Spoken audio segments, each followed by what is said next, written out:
Lesson 12.1 and 12.2, Lines that Intersect Circles.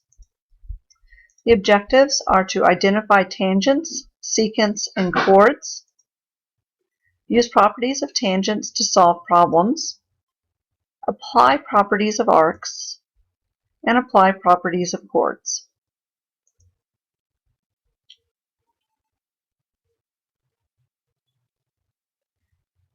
Two of the vocabulary words you need to know are the interior of a circle, just the points that are all inside the circle, and the exterior of a circle, which is the set of points outside the circle. If we look at all the parts of a circle and different lines that go through, we have a chord, which is a segment whose endpoints lie on a circle, a secant that is a line that intersects a circle at 2 points, a tangent, and this is a line that in some plane is in the same plane as the circle, and it intersects the circle at exactly 1 point. And the point where it intersects is called the point of tangency. If you notice, we have chord AB. Its endpoints are on the circle. We also have a secant line. It goes through the circle and keeps going. However, if we were to name this point D and this point E, then the segment DE on line L would still be a chord. So a segment within a secant line can be a chord, but a chord is not necessarily a secant line. Let's identify the lines and segments that intersect circle L. When you see this circle with a dot in the middle and a letter, that's saying the circle with the center L, because our circle has center L. So the chords that go through would be KM and JM. The secant line is going to be line JM. Our tangent line is M. A diameter is KM. It has to go through the center of the circle. JM is not a diameter. And radii, which means all three of the pieces of radius that we have on our picture, and this would be LK, LJ, and LM.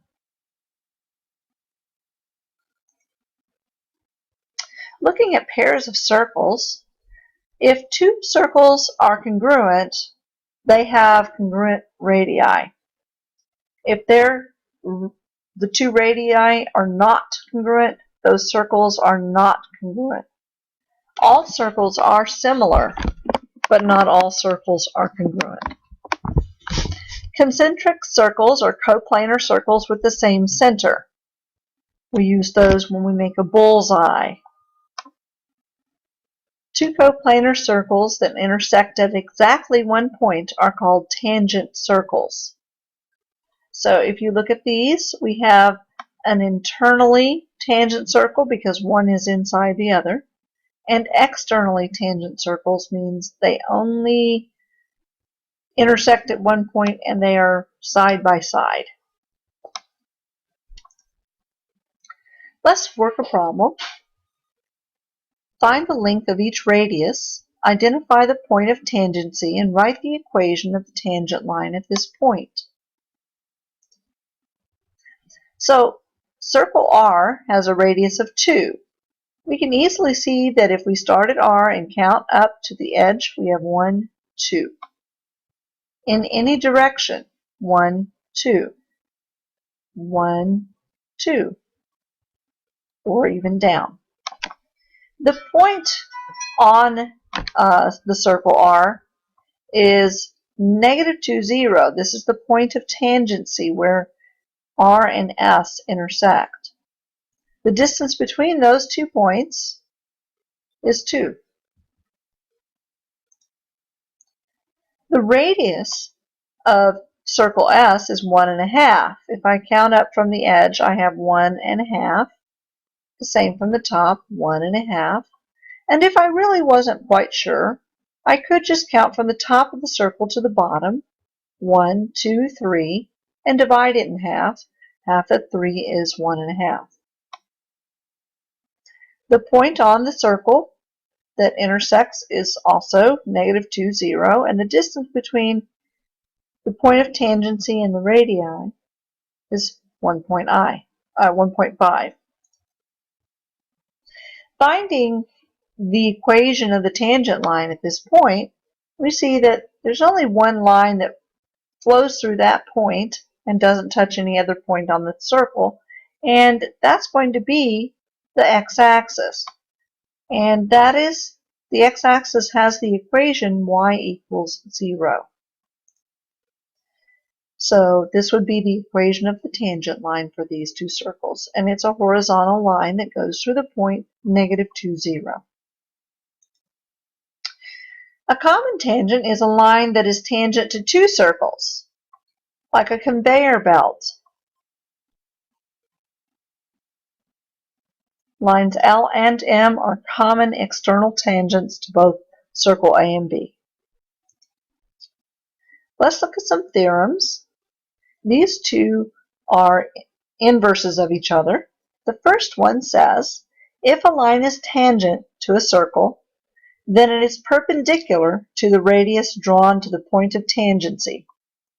So if I have a line that's tangent, so line L, to circle A, then AB is perpendicular to L. 11.1.2 says the opposite. If a line is perpendicular to a radius of a circle at a point on the circle, then the line is tangent to the circle. So in this case, we're told we have perpendicular pieces here. CD is perpendicular to line M. That must mean M is tangent to circle C. Let's look at 11.1.3. If two segments are tangent to a circle from the same external point, then the segments are congruent. So AC and AB are congruent because AB and AC are tangent to circle P. Let's use this in a problem. If we are told HK and HG are tangent to circle F, we want to find HG. And you can see that HG is 4 plus 2A, and HK is 5A minus 32. Since they're equal, because two segments from tangent to circle from the same exterior point are congruent, we can plug in their equations and solve for A, and we get that A is 12. But that's not what we were looking for. We're trying to find the length of HG. So we need to put the 12 back into the expression. HG is 28 units long.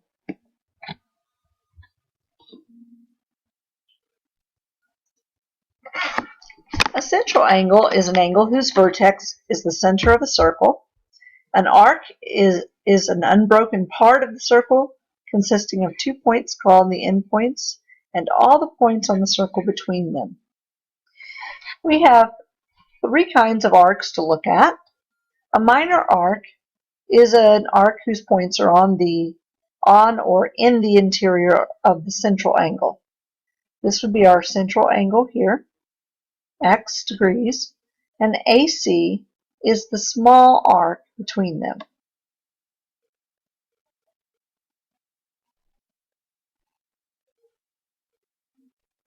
The measure of a minor arc is equal to the measure of its central angle. So in other words, the measure of AC, this arc, is equal to the measure of ABC, which is x degrees. The major arc is an arc whose points are on or in the exterior of the central angle. So if we have central angle ABC, then a major arc would be arc ADC. We would have to use 3 letters for a major arc just so that we know which part of the circle we're talking about. The measure of a major arc is equal to 360 degrees minus the measure of the central angle. So the measure of ADC is 360 minus the measure of ABC, which is 360 minus x degrees.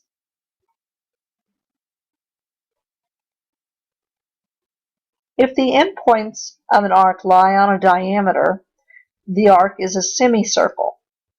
So in other words, it's a half of a circle. And it's always going to be 180 degrees if it's a semicircle. Let's look at an example. The circle graph shows the types of grass planted in the yards of one neighborhood. We want to find the measure of KLF. So KLF, the major arc. So we know this is a whole arc is 360 degrees, whole circle. And we said this is 65%. So we have 20%, 8%, and 7%.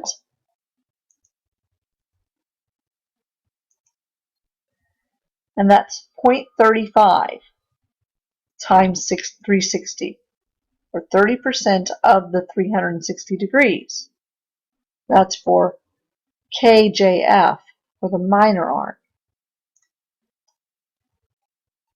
So if we multiply that out, we get 360 minus 126 degrees.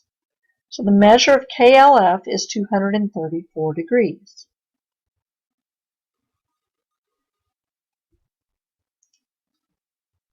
Adjacent arcs are arcs of the same circle that intersect at exactly one point.